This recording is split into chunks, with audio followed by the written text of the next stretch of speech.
गरम चाय पीने से कैंसर हो सकता है? यार ये व्हाट्सएप यूनिवर्सिटी वाले कब बाज आएंगे? Can drinking hot T cause cancer? अब ये क्या नई चीज है? चलिए डिस्कस करते हैं। नमस्ते, मैं doctor Aditya Kulkarni, gastro and cancer specialist, OSS clinic Pune में प्रैक्टिस करता हूँ और मेरा एरिया ऑफ इंटरेस्ट है डाइजेस्टिव सिस्टम के पेट में पाए जाने वाले cancers, other various disease conditions और उसकी लेप्रोस्कोपिक एंड रोबोटिक ट्रीटमेंट। आज हम डिस्कस करेंगे एक बहुत ही इंटरेस्टिंग टॉपिक को कि क्या ज्यादा गर्म चाय पीने से या ज्यादा गर्म लिक्विड्स लेने से कैंसर का रिस्क इंक्रीज हो सकता है। अब आप कहोगे डॉक्टर साहब, आप तो आए दिन कुछ भी वीडियो बनाते हो, इससे कैंसर हो सकता है, उससे कैंसर हो सकता है, अब क्या आदमी चाय भी ना पिए? क्या चाय पीने से भी कैंसर हो सकता है? तो द आंसर इज नो। चलिए डिस्कस करते हैं इसके बारे में। कुछ स्टडीज जो काफी सालों पहले पब्लिश हुए थे, इसमें पाया गया था कि ज्यादा गर्म लिक्विड्स लेने से, यानी कि एक्सेसिवली हॉट लिक्विड्स जैसे कि चाय हो गया या फिर कभी कभी कॉफी या कोई अदर लिक्विड्स ज्यादा मात्रा में लेने से कैंसर की रिस्क बढ़ सकती है। और ये कैंसर की रिस्क जो है वो फूड पाइप के कैंसर यानी कि ईसोफेगस के कैंसर की रिस्क जो है बढ़ सकती है। और ये स्टडीज कुछ ऐसे कंट्रीज में किए गए थे, देशों में किए गए थे जहां पर लोगों को ज्यादा गर्म चाय पीने की आदत है। अब हमारे देश में भी लोग काफी गर्म चाय पीते हैं।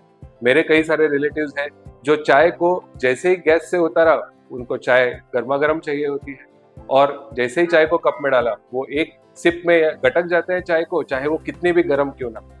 तो ऐसे कुछ कंट्रीज हैं जैसे कि चाइना हो गया, टर्की हो गया, कुछ साउथ अमेरिकन कंट्रीज हैं जहाँ पे स्टडी में ये रिजल्ट मिला था कि large consumption of hot liquids से ईसोफेगस कैंसर का रिस्क बढ़ सकता है। तो ये क्यों होता है कि अगर हम गर्म लिक्विड्स को ज्यादा मात्रा में ओवर अ लॉन्ग पीरियड पीते हैं तो हमारे फूड पाइप की जो इनर लाइनिंग होती है, जो एपिथेलियम जिसे कहा जाता है, इसको डैमेज होता है।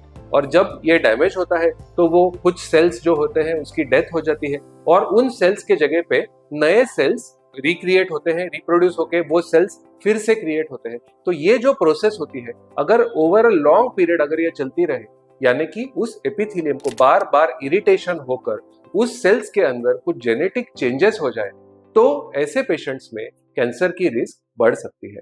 बट इसमें एक चीज नोट करना बहुत जरूरी है कि ये जो रिस्क है वो बहुत ही कम होती है और ऐसा जरूरी नहीं है कि हर व्यक्ति जो बहुत ज्यादा गर्म चाय पिए उसे फूड पाइप का कैंसर होना ही है। इनफैक्ट उस स्टडी में काफी सारे शॉर्टकमिंग्स भी थे, जैसे कि जो लोग चाय पी रहे थे ऐसा भी पाया गया कि वो अल्कोहल का सेवन कर रहे थे या फिर टोबैको यानी कि सिगरेट स्मोकिंग या तंबाकू खाना या गुटखा खाना, ये सारे हैबिट्स भी उनके थे। तो एग्जैक्टली ये बताना बहुत मुश्किल है कि चाय की वजह से कैंसर हुआ है या फिर अल्कोहल या टोबैको की वजह से कैंसर हुआ है।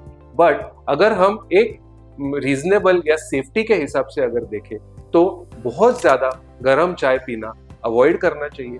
चाय को 2-4 सेकंड कूल करके या उसको नॉर्मल टेम्परेचर से थोड़े ऊपर के टेम्परेचर पे लाके अगर पिया जाए तो हम इस रिस्क को भी पूरी तरह से कट डाउन कर सकते हैं। तो डोंट वरी, आप अपनी चाय को एंजॉय कर सकते हैं, आप वीडियो देखते देखते भी चाय पी सकते हैं। और अगर आपको कैंसर रिलेटेड कोई भी क्वेरीज है तो please feel free to reach out to me. मेरा नंबर नीचे है या फिर आप कमेंट सेक्शन में भी मुझे मैसेज सेंड कर सकते हैं। Thank you very much.